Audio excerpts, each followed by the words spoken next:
আপনি কি জানেন মার্কেটের মধ্যে সবসময় ট্রেড করা যাবে না? মার্কেটের মধ্যে কখন ট্রেড করা যাবে এবং কখন ট্রেড করা যাবে না সেটা কিন্তু নির্দিষ্ট রুলস আছে এবং সেটাগুলো নির্দিষ্ট একটা শিডিউল আছে। আপনারা শুধু দেখেন মার্কেটের মধ্যে লাল এবং সবুজ ক্যান্ডেল সবসময় একই রকমভাবে চলে, কিন্তু আসলে বিষয়টা সেরকম না। আপনাকে অবশ্যই বিষয়টা সম্পর্কে জানতে হবে যে এর ভেতর আসলে কি আছে, ডিপ পয়েন্টে কি আছে। মার্কেটে সবসময় একই রকম অ্যাকুমুলেট হয় না।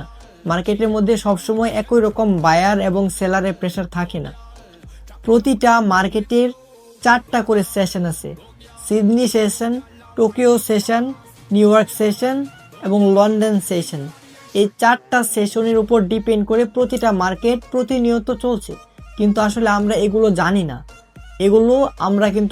যারা আমরা বাইনারি ট্রেডিং করি আমাদের কাছ থেকে কিন্তু এই সিক্রেট বিষয়গুলো লুকায়িত অবস্থায় থাকে। কিন্তু আপনারা যদি এই বিষয়ে একটু রিসার্চ করেন তাহলে আপনারা এর ভিতর সবকিছু জানতে পারবেন। সো আপনারা যদি ট্রেডিংয়ের যে ভিতরে যে আপনার ব্যাকবোনটা আছে, যদি এগুলো শিখতে চান, যদি প্রপারভাবে ট্রেডিংটা শিখতে চান এবং প্রপারভাবে ট্রেডিং শিখে আপনারা যদি ভালো লেভেলের একটা ইনকাম জেনারেট করতে চান, তাহলে অবশ্যই আমাদের টেলিগ্রাম চ্যানেলে আপনাকে জয়েন হতে হবে।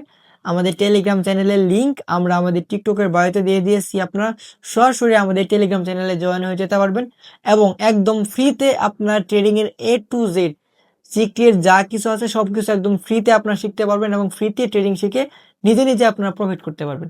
সো এখনই দেরি না করে সরাসরি আমাদের টেলিগ্রাম চ্যানেলে জয়েন হয়ে যান এবং ফ্রিতে টেলিগ্রাম চ্যানেল থেকে কাজ শিখুন, ফ্রিতে ট্রেডিং শিখে দেন আপনার প্রফিট করুন। আসসালামু আলাইকুম।